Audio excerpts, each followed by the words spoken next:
Oi, pessoal. Vou gravar esse vídeo para explicar para vocês o conteúdo dessa segunda quinzena de atividades aí à distância, tá bom? Então, não sei se vocês se lembram, mas lá no início do ano eu comentei com vocês na sala que nós iríamos estudar a parte das funções inorgânicas, né? Dentro das funções inorgânicas, nós iríamos estudar as funções ácidos, que nós já vimos, as bases, que é o que nós vamos estudar agora, os sais e os óxidos, né? Que são as duas que nós vamos ver mais adiante.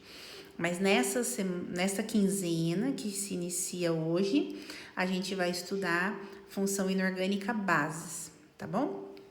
Então, por definição, qual seria aí a definição de base? Então, base é toda substância que em solução aquosa, ou seja, na presença da água, sofre dissociação iônica, liberando íons OH-, tá? Então, toda base na presença de água, por isso que nós falamos meio aquoso, né? Na presença da água, ela vai sofrer a quebra. Esse processo da quebra da base se chama dissociação iônica e vai produzir os seus íons, né?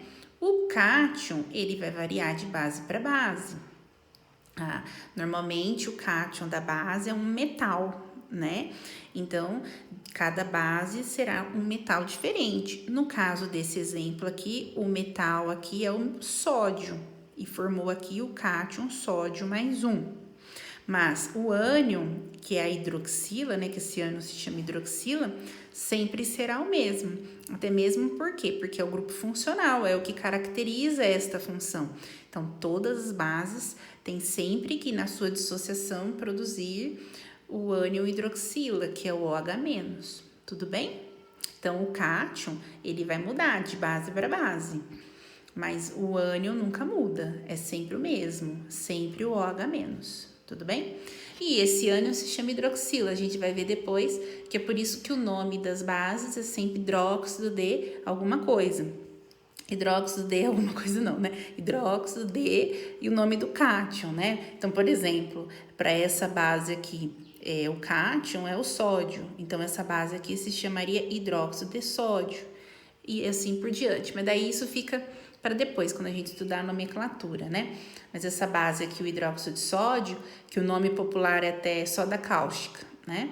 Então, aqui em meio aquoso, sofre dissociação, produziu o seu cátion, que é o cátion sódio, mais um, e o ânion, que é o OH-, que é a hidroxila, tudo bem? Bom, o que a gente vai ver aqui no começo para as bases? A classificação, né? Então, nós vamos estudar 3 formas de classificar as bases. A primeira forma é pelo número de hidroxilas. Então, quando a base tem somente uma hidroxila, nós chamamos de monobase. Aqui eu coloquei como exemplo, ó, o hidróxido de sódio, que só tem uma base, o hidróxido de potássio, que também só tem uma hidroxila, tá? Então, o hidróxido de sódio só tem uma hidroxila, o hidróxido de potássio também só tem uma hidroxila, são classificadas como monobase. E quando a base tem 2 hidroxilas, que é o caso aqui do hidróxido de magnésio, então ela tem 2 hidroxilas, aí ela é classificada como dibase. Quando a base tem 3 hidroxilas, que é o caso aqui do hidróxido de alumínio, ó, que possui 3 OH, é classificado como tribase. E quando a base possui 4 hidroxilas, que é o caso aqui do hidróxido de chumbo, tem 4 OH, é classificado como tetrabase. Tudo bem? Então, mono para 1, di para 2, tri para 3, tetra para 4. Tá joia? Qual a segunda forma de classificar? É de acordo com a solubilidade em água. Então, os metais alcalinos são aqueles, né, da família 1A. Toda a base formada por eles, pelos metais alcalinos, são muito solúveis em água, tá? Já os metais alcalino-terrosos são aqueles metais da família 2A. Então, toda vez que a base, né, em sua formulação tiver lá um metal alcalino-terroso, ela é classificada como pouco solúvel. E todos os outros metais, né, Então, quando a base na sua formulação tiver qualquer um outro metal que não seja nem alcalino terroso, ela vai ser classificada como insolúvel. E a terceira forma de classificação é de acordo com o grau de dissociação. Então, o grau de dissociação, que nem expliquei para vocês lá nos ácidos, ele é a força da base, né? A gente dizer se a base é forte ou fraca. Então, como que a gente verifica isso? Quanto maior for o grau de dissociação, mais forte a base é. E a dissociação, a gente não viu aqui em cima, que a dissociação iônica não ocorre somente na presença da água? Não é necessária a água para essa quebra da molécula acontecer? Então, se a base for insolúvel em água, ela não vai sofrer dissociação iônica. Portanto, ela vai ser uma base fraca, tá? Então, assim, o grau de dissociação é uma classificação que é ligada, né, diretamente ligada aqui, relacionada à solubilidade. Então, assim, quanto mais solúvel for a base, maior será o grau de dissociação.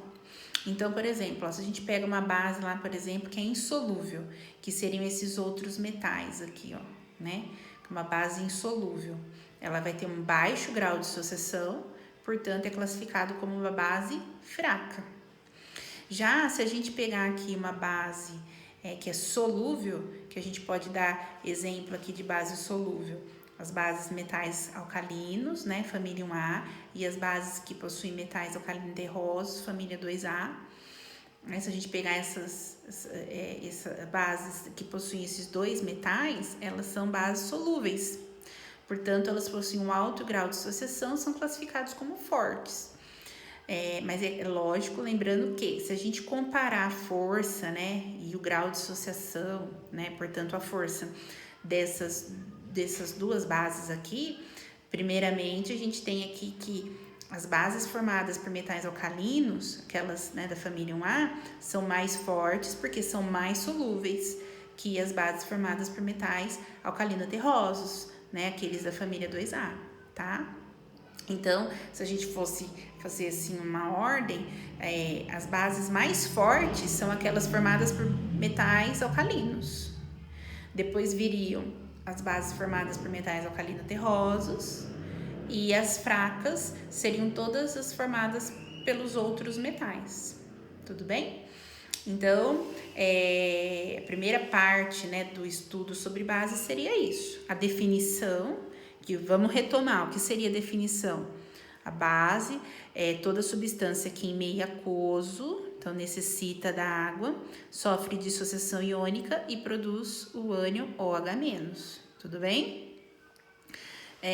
Pela classificação, 1 OH monobase, 2 OH dibase, 3 OH tribase, 4 OH tetrabase. Pela solubilidade em água, bases formadas por metais alcalinos são muito solúveis, bases formadas por metais alcalino-terrosos são pouco solúveis e as bases formadas pelos demais metais são insolúveis. E o grau de dissociação segue o critério da solubilidade. As bases que são insolúveis, são os outros metais lá, elas têm um baixo grau de dissociação, são fracas. E as bases são solúveis, que seriam as bases formadas por metais alcalinos e alcalino-terrosos, que são da família 1A e 2A, têm um alto grau de dissociação, porque são solúveis e são fortes. Lembrando que metais alcalinos são mais fortes, têm um grau de dissociação maior que os metais alcalino-terrosos, porque as bases formadas por esses metais são mais solúveis que as bases formadas pelos metais alcalino-terrosos. Tudo bem? Então, essa é a nossa primeira parte, tá? Daqui a pouco eu vou colocar aqui para vocês o videozinho que fala sobre a nomenclatura, porque esse é o nosso objetivo, a gente estudar de cada uma dessas funções inorgânicas o que é a definição, a classificação e a nomenclatura. Tudo bem? Então, assistam um vídeo. Se vocês tiverem qualquer dúvida, coloquem aqui no chat. E daí eu respondo vocês.